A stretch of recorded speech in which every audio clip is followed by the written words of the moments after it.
السلام علیکم، think tank میں خوش آمدید۔ میں ہوں ثانیہ چودھری۔ ہمارے ساتھ موجود ہوں گے ایز یوزول سلمان غنی صاحب، ڈاکٹر حسن عسکری صاحب، ڈاکٹر رسول بخش رئی صاحب اور رشید صافی صاحب بھی ہمیں جوائن کریں گے۔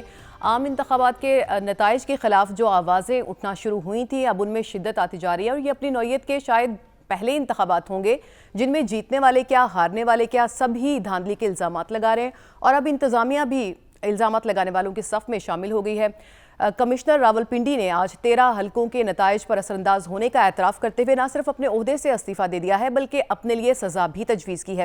اس صورتحال پر ہمارے پینل کی کیا رائے ہے آپ کے سامنے رکھیں گے، اور دوسرا آج کا ہمارا موضوع ہوگا مرکز میں حکومت سازی، جو ایک پیچیدہ مسئلہ بنتا جا رہا ہے، اور فیورٹ سمجھی جانے والی مسلم لیگ نون اب اس جو ان کا ابتدائی طور پہ ان کا فیصلہ تھا اسے پیچھے ہٹتی ہوئی ہمیں دکھائی دے رہی ہے۔ اور اگر دوسری بڑی جماعت پیپلز پارٹی کی بات کریں تو وہ آئینی عہدے تو چاہتی ہے، فیصلہ سازی کا اختیار بھی چاہتی ہے، لیکن کیبنٹ کا حصہ بننا نہیں چاہتی۔ تو ایسے میں پھر حکومت سازی کا عمل کیسے مکمل ہوگا، اور اس ساری صورتحال سے کیا پی ٹی آئی کو کوئی فائدہ حاصل ہو سکتا ہے، یہ سوالات بھی اپنے پینل کے سامنے رکھیں گے۔ سلمان غنی صاحب، آپ سے میں آغاز کروں گی، اور آج جو کمشنر راولپنڈی نے آج جو سٹیٹمنٹ دی ہے وہ یقیناً آپ نے بھی سنی ہوگی، لیکن اس سے پہلے میں تھوڑے سے ڈیجٹس آپ کے سامنے رکھوں کہ راولپنڈی ڈویژن کی وہ بات کریں جہاں پہ قومی اسمبلی کے 13 حلقے اور صوبائی اسمبلی کی 27 نشستیں تھیں۔ صرف 13 حلقوں پہ دھاندلی کی وہ بات کریں، صوبائی نشستوں کی انہوں نے کوئی بات نہیں کی، تو آپ کی کیا رائے ہے ان الزامات کے اوپر؟ اور دوسرا یہ کہ کمشنر صاحب اپنی کیپیسٹی میں کتنا اثر انداز ہو سکتے ہیں انتخابات کے نتائج پہ؟ دیکھیں، جس دن سے انتخاب ہوا ہے کوئی ایک دن ایسا نہیں جا رہا جس میں کوئی خیر کا پہلو ہو انتخابات کے حوالے سے، اور ایک دو پارٹیز کو چھوڑ کے ساری پولیٹیکل پارٹیز انتخابی نتائج پر اپنے تحفظات ظاہر کرتی نظر آ رہی ہیں، اور یہ تحفظات دور کرنے کی ذمہ داری جس ادارے کی ہے وہ ادارہ اپنے آپ کو خود جواب دہ نہیں سمجھتا۔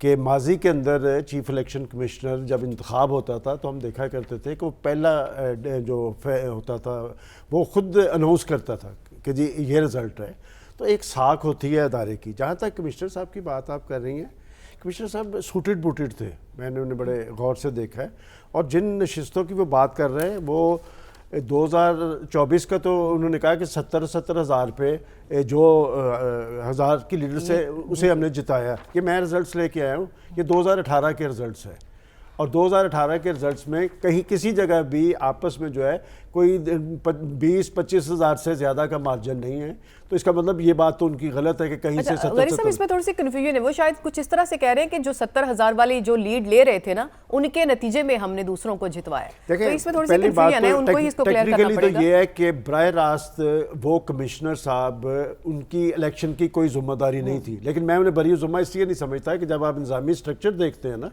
تو کمشنر براہ راست تو ذمہ دار نہیں ہوتا، لیکن ڈپٹی کمشنر جو اس کے نیچے کام کر رہے ہوتے ہیں وہ ان کے احکامات کے بھی پابند ہوتے ہیں، ہدایات کے بھی پابند ہوتے ہیں۔ اب تو میرا خیال ہے اس میں ڈپٹی کمشنر سے پوچھنا چاہیے۔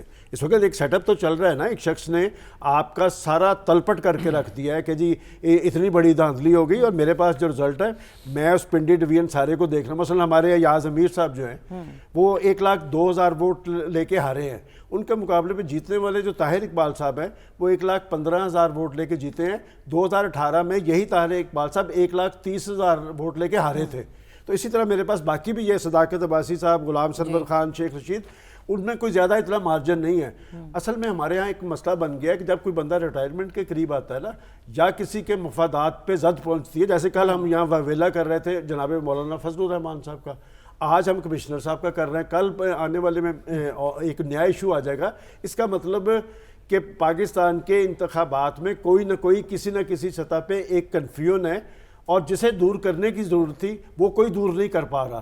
اور بات ہے کہ ماضی کے اندر بھی انتخابات میں بہت سارے تحفظات ہوتے تھے، اس پہ ماننے پہ نہیں ہوتے تھے۔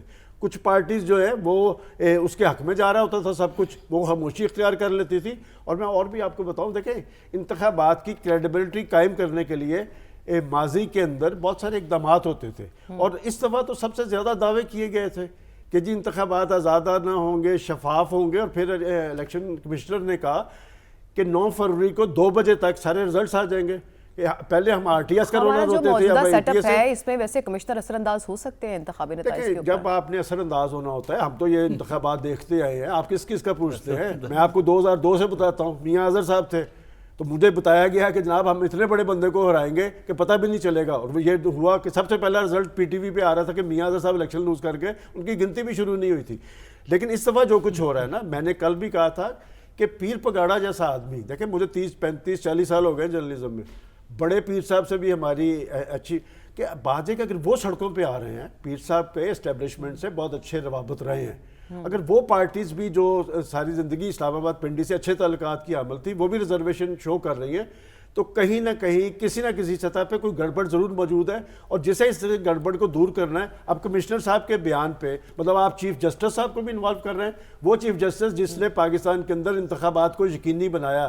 میں آپ کو ذاتی معلومات کی بنیاد پہ بتاتا ہوں کہ لوگ ہمارے سے بڑے ذمہ دار لوگ شرطیں لگا رہے تھے کہ الیکشن نہیں ہوں گے, وہ شخص تھا جس نے کہا تھا کہ پتھر پر لکیر ہے اور انتخابات کروا کے دکھا دیے, اور پاکستان کے ریاستی اداروں نے بھی سلمان غنی صاحب ایسے پہلے بہت سے لوگ یہ پوچھتے تھے کہ الیکشن ہوں گے یا نہیں ہوں گے, اور اب سب یہ پوچھتے ہیں کہ جیتا کون ہے. یہ بھی تو ایک مسئلہ ہے. ہم انتخابات کے نتائج سے متعلق جو دھاندلی کی آوازیں اٹھ رہی ہیں ان سے متعلق بات کر رہے تھے, اور آج جو تازہ ترین صورتحال تھی کمشنر راولپنڈی کے الزامات سے متعلق, اس پر ہم نے ڈسکشن کی اور اپنے پینل کی رائے آپ کے سامنے رکھی. اب دوسرا اہم معاملہ ہے جس پہ ہم بات کریں گے وہ ہے مرکز میں حکومت سازی, جو ایک پیچیدہ مسئلہ بنتا جا رہا ہے. کیونکہ پہلے ہم نے دیکھا کہ نون لیگ جو فیورٹ سمجھی جا رہی تھی مرکز میں حکومت سازی کے لیے, اس نے بہت جلدی سے جو ہے وہ اپنی وکٹری سپیچ بھی کی اور جو ممکنہ صورتحال ہو سکتی ہے حکومت سازی کے لیے اپنی پالیسی وہ بھی بتائی. لیکن اب ہمیں تھوڑی سی ریلیکٹنٹ نظر آ رہی ہے, پیچھے ہٹتی ہوئی نظر آ رہی ہے. پیپلز پارٹی بھی کوئی ذمہ داری نہیں لینا چاہتی, اور جو پی ٹی آئی ہے اس کے پاس جو لیڈرشپ اور پارٹی کا مسئلہ ہے وہ بھی ساتھ چل رہا ہے. تو پھر کس طرح حکومت سازی ممکن ہو پائے گی مرکز میں, یہ سوال ہم اپنے پینل کے سامنے رکھیں گے. سلمان غنی صاحب, بہت جلدی تھی مسلم لیگ نون کو وکٹری سپیچ کرنے کی, جس کے اوپر بہت سے اعتراضات بھی اٹھائے جاتے رہے, اور بہت جلد بازی میں انہیں لگا کہ وہ حکومت بنانے جا رہے ہیں. لیکن اب دیکھا کہ ان کے اندر سے آوازیں اٹھ رہی ہیں کہ ہم اپوزیشن میں بیٹھنا چاہیے. کیا سوچ رہی ہے مسلم لیگ نون؟ بات یہ کہ جو صورتحال اسلام آباد میں بنی ہوئی ہے اس میں کون سی پارٹی اس پوزیشن میں ہے کہ وہ خود حکومت بنا پائے. 3 بڑی پارٹیز ہیں, 3 میں سے 2 نے حکومت بنانی تھی. شہباز شریف صاحب نے اپنی پریس کانفرنس میں ان کو آپشن دیا تھا, اور بات یہ کہ یہ ایک ہی دن میں فیصلے کیوں ہوئے کہ جی قیدی نمبر 4 کا بیان آیا کہ مسلم لیگ نون, پیپلز پارٹی اور MQM ان سے بات نہیں ہوگی. فوری طور پہ بلاول بھٹو زرداری صاحب نے پریس کانفرنس کی اور انہوں نے کہا جی انہوں نے ہمارے ساتھ بات چیت کو مسترد کر دیا ہے, نون لیگ کی آپشن آئی ہے. اب بات یہ کہ یہ معاملہ آگے چلے گا کیسے, کہ صوبے تو ان کے پاس آ گئے, کہ پیپلز پارٹی کے پاس سندھ آ گیا, پنجاب نون لیگ کے پاس آ گیا, پختونخوا ان کے پاس آ گیا. یہاں تو یہ ہو گیا سیف کہ 18 امینڈمنٹ کے بعد صوبے بڑے بااختیار ہیں.